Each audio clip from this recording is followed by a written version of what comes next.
सामान्य माणसाला खरंच सोनं घेणं परवडेल का? की आपल्या भारतीयांना किती रेट वाढू द्या, सोनं खरेदी करणार. खाणीतनं सोनं निघतं आणि खाणी पण खोल गेलेले आहे. सोन्यातली इन्व्हेस्टमेंट ही डेड इन्व्हेस्टमेंट कधी नव्हती. सोन्यामध्ये कधी रेट कधी घसरलेले पाहायला मिळालेले नाही. डेड इन्व्हेस्टमेंट म्हणतात, मग गव्हर्नमेंटनी का बॉन्ड काढले हो? भाव कसे राहतील? नमस्कार, मी Deepak Darade, for the People News मध्ये आपलं सर्वांचं स्वागत आहे. मंडळी, दसरा नुकताच झालेला आहे आणि आता दिवाळीची लगबग सुरू आहे. आपल्याकडं भारतीय संस्कृतीमध्ये एक 3.5 शुभ मुहूर्त मानले जातात. त्यातला दसरा झालाय, आता दिवाळीचा पाडवा येणार आहे. आणि याच्यामध्ये आपल्या या संस्कृतीमध्ये हमखास आपण सोन्याची खरेदी करतो. बरे, फक्त या शुभ मुहूर्तालाच नाही, आपल्याकडे लग्न सराई असते, घरामध्ये इतर कार्यक्रम असतात. याला आपण सोनं किंवा चांदी, या सगळ्या गोष्टी, हे जे धातू आहेत, ह्याला फार मोल आहे आणि शुभ संकेत मानले जातात. नेमकी काय परिस्थिती आहे? इतके गगनाला भाव का भिडलेले आहेत? हे आजचा सोन्याचा भाव हा 1,21,000च्या वर आहे आणि दिवाळी अजून 8 दिवसावर आहे. पुढे काय राहणार आहे? कारण त्यानंतर लग्न सराई सुरू होती. हे सगळं आपण जाणून घेणार आहे. नेमका परिणाम काय झालाय? माझ्यासोबत पुणे सराफ असोसिएशनचे अध्यक्ष फतेजनजी रांका आहेत. आपलं मनापासून स्वागत आहे फॉर द पीपल न्यूज मध्ये. धन्यवाद. नेमकं हे जे दर वाढलेले आहेत, सामान्य माणसाला जर सोनं खरेदी करायचं असेल तर खरंच आज त्याच्या आवाक्यात राहिलंय का ते? तुमच्या या मताशी तर मी सहमत नाहीये. कारण जरी भाव वाढले, याला अनेक कारण आहेत. सगळ्यात पहिले म्हणजे जे अमेरिकेचं टेरिफचं आहे. दुसरी म्हणजे काय झालेलं आहे की बहुतेक ग्लोबल कंट्रीज या डॉलरची किंमत कमी करायचं चाललेलं आहे. डॉलरला डिव्हॅल्युएशन करायचं चाललेलं आहे. म्हणून बँकांना एक भीती निर्माण झाली आहे की यांची जर डॉलरची किंमत कमी झाली तर आपल्याकडे डॉलरचा साठा आहे, अमेरिकन डॉलर, आपली व्हॅल्यू कमी होईल. म्हणून आता बँकांनी सुद्धा डॉलर डिस्पोज ऑफ करून सोनं खरेदी करायला लागलेलं आहे. त्यानंतर तिसरं म्हणजे कारण सगळ्यात म्हणजे युद्ध. या युद्ध जोपर्यंत थांबत नाही तोपर्यंत हा फार मोठा परिणाम आहे. आणि प्रत्येकाच्या मनात एक जागतिक युद्धाची एक म्हणजे शंका निर्माण झालेली आहे की ह्या सगळ्यामुळे जर उद्या जे अमेरिकेचं एकंदरीत जे धोरण पाहता तर जागतिक युद्ध होण्याची शक्यता दिसते. चीन, रशिया यांनी जे काही स्टेप घेतले आहेत, तर जर जागतिक युद्ध झालं तर आज शस्त्र किंवा आम खरेदी करायला, दारुगोळा खरेदी करायला सोनंच लागणार आहे. देशाची करन्सी कामाला येणार नाही. त्यामुळे प्रत्येक देशाने मोठ्या प्रमाणात सोनं खरेदी करायला सुरुवात केली. सप्लाय शेवटी किती केलं तरी एक लक्षात ठेवा, खाणीतनं सोनं निघतं आणि खाणी पण खोल गेलेले आहे. आणि त्यामुळे मॅन्युफॅक्चरिंग कॉस्ट वाढत चाललेली आहे. चौथं, आपल्या रुपयाचं जे डिव्हॅल्युएशन वेळोवेळी होत आहे. एकेकाळी 40 रुपयाचं $1 होता, आज तो तुमचा 90 रुपयाच्या आसपास पोहोचलेला, 88-89 रुपये. तर त्यामुळे शेवटी काय होतं, येते जेव्हा जी कस्टम ड्युटी किंवा तिथले जे परकीय चलन जातं त्याला आपल्याला रेट जास्ती आपल्याला सोनायला लागतो आणि त्यामुळे कॉस्ट वाढते. गव्हर्नमेंटने मध्यंतरी कस्टम ड्युटी जरी कमी केली तरी बाकीचे टॅक्सेस आहेत. खरं म्हणजे आधीच्या काळामध्ये फक्त 400 आपले 100 रुपये किंवा 400 रुपये 10 ग्रामला होता. आता पर्सेंटेजवर आहे. आणि भाव वाढले की पर्सेंटेजने कस्टम ड्युटी वाढली, त्यामुळे तो एक रेटवर फरक पडणार आहे. त्यामुळे ही जो काही रेट वाढलेला आहे हा एकंदरीत सगळ्या परिस्थिती पाहिल्यानंतर हा रेट वाढत गेलेला आहे. आणि आता जसं झाले की सण आले आपले भारतीयमध्ये, ते सण आल्यामुळे ते सप्लाय जर कमी झाला तर रेट अजून वाढतो. पण एक मात्र सांगेन, आता इतक्या वर्षाचा अनुभव पाहता की सोन्यामध्ये कधी रेट कधी घसरलेले पाहायला मिळालेले नाही किंवा हे रेट कमी होणार नाही. नाही येतो ना त्याच्यावर. आतापर्यंत सोन्याच्या याच्यामध्ये भावात कमी झालेलं किंवा कोणाला जर पाहायला गेलो तर 1968 साली 10 तोळे जुने 116 ग्राम 640 मिलीग्रामचे 10 तोळे असायचे. आता तर 100 ग्रामवर आलं. त्यावेळेस 1100 रुपयाला होतं अख्खं, म्हणजे 10 तोळे.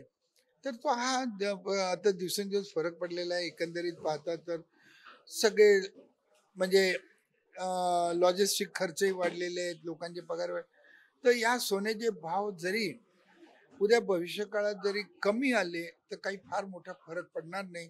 हा जे रेट आहे हे तर असेच बहुतेक वाढण्याची शक्यता काही नाकारता येत नाही. माझा जो प्रश्न होता की सामान्य माणूस येतो. त्याचा त्याचा पगार इतका वाढला नाही की एवढ्या रेटमध्ये, म्हणजे पूर्वी जर समजा तो 1 तोळा घेत असेल, आता गेल्या वर्षीचेच रेट बघा, 75,000च्या आसपास तो रेट होता सोन्याचा 1 तोळ्याचा.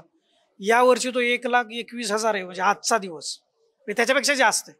कदाचित दिवाळीच्या पाडव्याला याच्यातही अजून वाढ झालेली असेल, का दररोज रेट वाढताना दिसत आहेत. 2,000 वाढला, 3,000 वाढला. सामान्य माणसाला खरंच सोनं घेणं परवडेल का? आणि दुसरा माझा त्याला जोडून प्रश्न आहे, कारण दिवाळी संपली की लग्न सराई सुरू होते. हे सामान्यांच्या घरातली जी वधू असते, नवरी असते, त्यासाठी सोनं घेणं परवडेल का त्याला? हा जो प्रश्न जो आहे ना, एक लक्षात ठेवा, सोनं खरेदी ही एक धार्मिक भावना आहे, सेंटिमेंटल. आणि ह्या 3.5 मुहूर्तावर किंवा काही शुभ मुहूर्तावर खरेदी करायचं म्हणजे प्रत्येक एक 5,000 वर्षापूर्वीची ही परंपरा आहे की घरात लक्ष्मी आणल्याची एक भावना असते. म्हणून पाहता की बघा ना, धनलक्ष्मी धनत्रयोदशी धनलक्ष्मीची करतात, लक्ष्मीपूजन करतात, म्हणजे लक्ष्मीची पूजा करतात. त्यामुळे भारतामध्ये अजूनही सोनं कमरेच्या खाली वापरलं जात नाही, कारण त्याला एक लक्ष्मी आहे, तिला कमरेखाली वापरायचं नाही. आणि आज भारताची कारागिरी जी आहे, म्हणजे कलाकुसरी जी आहे ती एक विशिष्ट आहे. तुम्ही जे म्हणता ना की सामान्यांना परवडेल का, याला मी एकच उत्तर देईन. आता गेल्या 6 महिन्यामध्ये गुढीपाडवा गेला, दसरा गेला, नवरात्र गेली, 3.5 मुहूर्तापैकी 2 मुहूर्त गेले, अक्षय तृतीया गेली. त्यावेळीची गर्दी पाहिल्यानंतर असं वाटतं की आपल्या भारतीयांना किती रेट वाढू द्या, सोनं खरेदी करणार, मग ती त्याची क्वांटिटी कमी करतील. पण यावेळेचा वेगळा अनुभव आलेला आहे.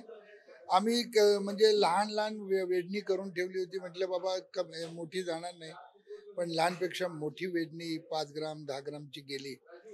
मग आता याच्या प्रश्नाचं तुम्हाला याच्यावरूनच उत्तर मिळेल म्हणजे की याच्यातून एक एक लक्षात येतं. मग मगाशी तुम्ही बोलताना त्याचा ओझरता उल्लेख केलाच, की अमेरिकेचा डॉलर असेल किंवा जागतिक युद्ध असेल, याच्यामुळे कुठंतरी गुंतवणुकीचा एक सेफ पर्याय जे आहे, ऑप्शन, तो सोना ठरतोय का?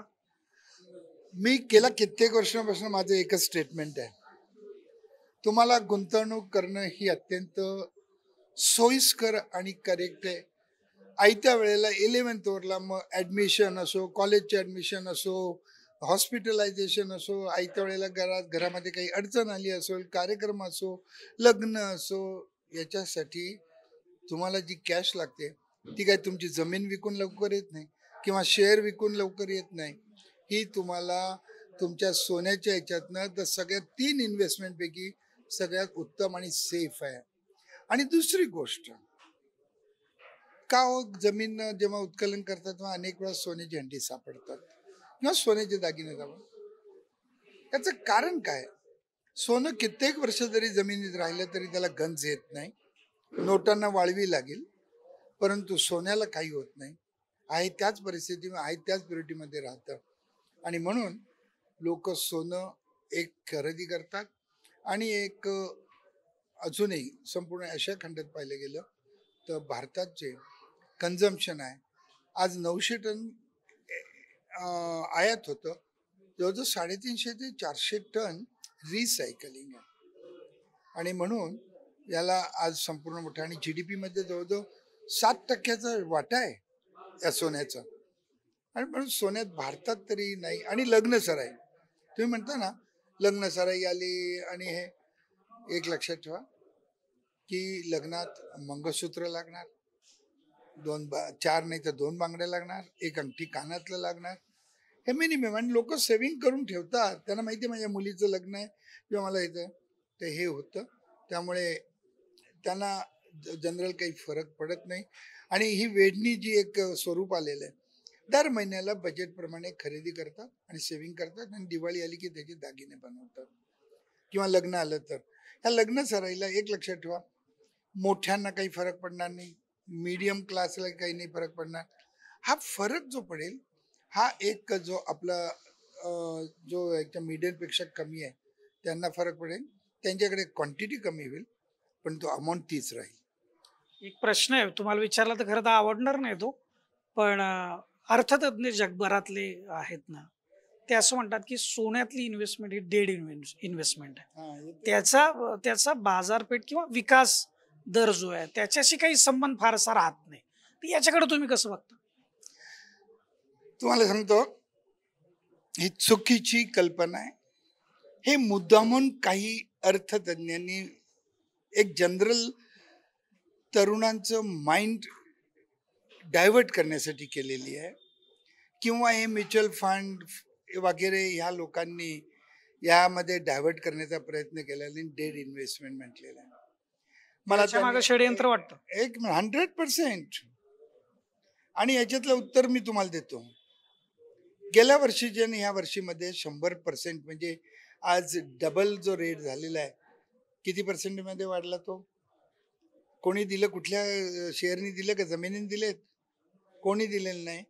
आणि एक लक्षात ठेवा की हे डेड इन्व्हेस्टमेंट नाही, ही तुमच्या उतरत्या वेळेत कामाला येणारी काम आहे, तुमच्या आपल्या पारिवारिक याच्यामध्ये कामाला येणारे, नंतर तुमच्या कुठल्याही हॉस्पिटलायझेशन कामाला येणार आहे. दुसरी इन्व्हेस्टमेंट कामाला येणार नाही. आणि आजपर्यंत तुम्ही रेकॉर्ड पहा, 1968 म्हणजे 32 वर्ष आणि 25 वर्ष, 57 वर्षाचा इतिहास पहा. सोन्याने तुम्हाला चांगली ही दिलेली आहे, कमाई करून दिलेली आहे. मग मला एक सांगा, तुम्ही डेड इन्व्हेस्टमेंट म्हणतात, मग गव्हर्नमेंटनी का बॉन्ड काढले हो? हा, गोल्ड बॉन्ड का काढले? गव्हर्नमेंटनी तुम्हाला जे आजच्याच पेपरला आहे, चांगली मोठी गुंतवणूक सोन्याच्या ह्याच्यामध्ये बॉन्डमध्ये झालेली आहे. मग जर असं डेड इन्व्हेस्टमेंट तर गव्हर्नमेंटने काढले नसते बॉन्ड. हे अत्यंत चुकीचं आहे. आणि हे खरोखर हे दुसरे याच्यामध्ये इन्व्हेस्ट करावे म्हणून मुद्दामून वेगवेगळे लेख लिहून लोकांची दिशाभूल करण्याचा प्रयत्न केलेला आहे. सोन्यातली इन्व्हेस्टमेंट ही डेड इन्व्हेस्टमेंट कधी नव्हती.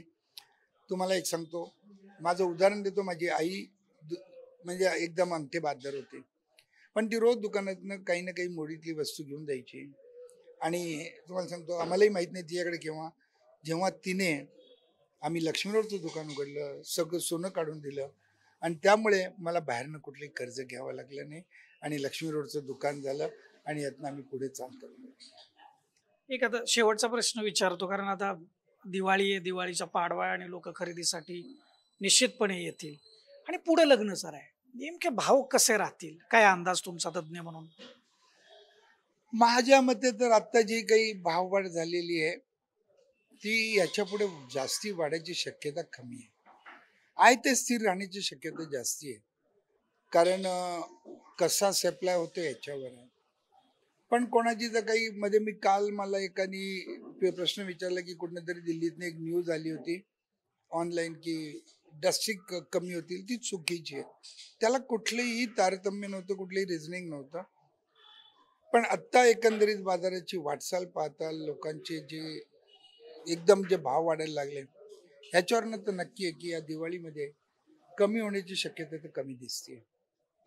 आमच्यासोबत बोलल्याबद्दल आणि एवढी डिटेल माहिती दिल्याबद्दल तुमचं मनापासून आभार आहेत. धन्यवाद. आणि हे होते फतेचंदजी रांका, पुणे सराफ असोसिएशनचे अध्यक्ष. आणि एकूणच सोन्या चांदीचे जे भाववाढ गेल्या वर्षभरामध्ये जे गगनाला भिडल्यासारखे दिसत आहेत, ते नेमके का वाढलेले आहेत?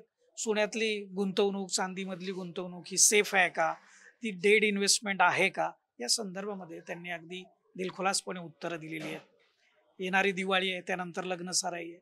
आपापल्या परीनं आपण सोन्याचे दागिने घेत असतो खरं तर, परंतु इन्व्हेस्टमेंट म्हणून याचा विचार केला तर तो चुकीचा नाही, असंच रांकाजींनी आपल्याला सांगितलेलं आहे.